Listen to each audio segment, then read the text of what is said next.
2024 19 जून को हम लोगों को नालंदा यूनिवर्सिटी दोबारा से देखने को मिली। On Wednesday, Prime Minister Narendra Modi will inaugurate a new campus building. लेकिन जैसे इसकी इनॉग्रेशन करी गई तो वहां पर कई सारे लोग ट्विटर के ऊपर, जो बेसिकली आज के डेट के अंदर एक्स बन चुका है, उसके ऊपर ये चीज बोलते नजर में आए कि यह ब्राह्मण्स ने जलाई थी। इसका क्रक्स निकाला गया तो ये देखने को मिला दो मंक्स ने अलग अलग अपनी बुक के अंदर लिख रखा है, जहां पर उनकी जो स्टोरी की स्टार्टिंग है वो लगभग सेम है। उन्होंने ये चीज बोल रखी है कि उस टाइम दो साधु को यूनिवर्सिटी में एंटर नहीं करने दिया गया था, जिसके चलते उन्होंने बदला लेते हुए एक बुक के अंदर ये लिख रखा है कि उन्होंने वहां पर यज्ञ करा और यज्ञ की राख को फेंका, जिसके चलते आग लगी। और दूसरे मंक ने ये लिखा है कि वहां पर उन्हें जब घुसने नहीं दिया गया तो तुरंत ही वहां पर आग लग गई थी, जबकि ऐसा बिल्कुल भी नहीं सोचा जाना चाहिए। रीजन इसके पीछे का ये है कि वहां पर ऑलरेडी कई सारे और भी ब्राह्मण्स ऑलरेडी पढ़ रहे थे उस यूनिवर्सिटी में।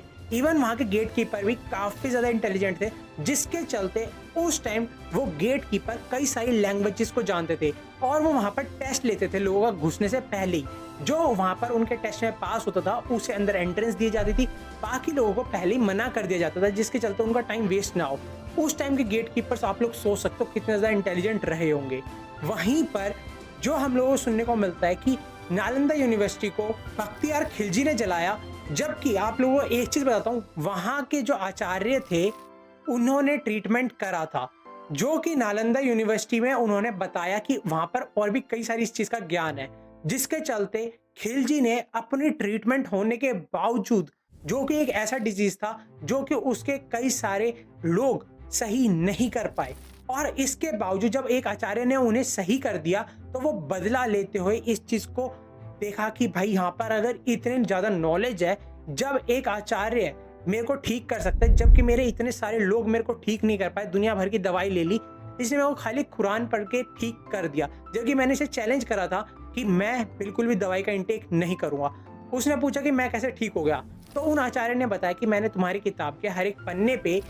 एक हर्ब लगा दिए थे, जिसके चलते वो हर्ब तुम्हारे सांसों में जा रहे थे, जिसके चलते तुम ना चाहते हुए भी उनका इंटेक कर रहे थे, और जिसके चलते तुम ठीक हो पा रहे हो दिन प्रतिदिन। ऐसा नहीं है तुमने कुरान पहली बार पढ़ी है। तो वो चीज़ देखकर उसे काफ़ी ज़्यादा झटका लगा खिलजी को, जिसके चलते उसने बदला लेते हुए ये चीज़ सोची कि मैं यहाँ पर इस यूनिवर्सिटी को जला देता हूँ, क्योंकि इसके चलते काफ़ी सारे लोग ऐसे होंगे जो कि और ज़्यादा ज्ञान को सांभे रखेंगे और आगे जाकर और भी चीज़ कर सकते हैं ज़िंदगी में। जिसके चलते वो रोकना चाह रहा था हमारे देश को और बाकी देशों से काटना चाह रहा था, क्योंकि एक एजुकेशनल हब था हमारा देश। जो नालंदा यूनिवर्सिटी है वो एक एजुकेशनल हब था, जहां पर 10,000 से ज़्यादा स्टूडेंट एक टाइम पढ़ते थे और 1,500 के करीब टीचर वहां पर अवेलेबल रहते थे बच्चों के लिए, जो कि काफ़ी बड़ा नंबर है। आप लोग इससे अंदाज़ा लगा सकते हो। और जब वहां पर आग लगाई गई तो लगभग 3 महीने तक लगातार वो नालंदा यूनिवर्सिटी जलती रही। लेकिन अब हम लोगों को नालंदा यूनिवर्सिटी दोबारा से इनॉग्रेट होती हुई देखने को मिली है,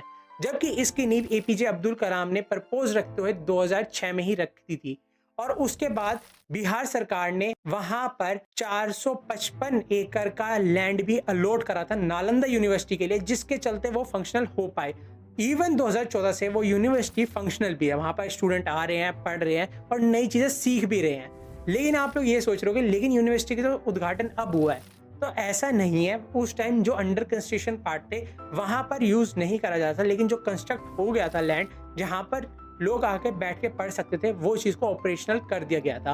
और अभी भी यूनिवर्सिटी में कई सारा काम छोटा मोटा बच रखा है, जो कि अगले साल बोल रहे हैं कि कंप्लीट हो जाएगा मार्च या अप्रैल तक, जो कि देखा जाए तो काफी ज्यादा सही है। और इसके चलते दोबारा से कई सारे लोग इंडिया में वापस आएंगे पढ़ने के लिए, जिसके चलते इंडिया का नाम दोबारा से और ज़्यादा हो सकता है, जैसे कि पहले के टाइम पे था एक एजुकेशनल सेक्टर में।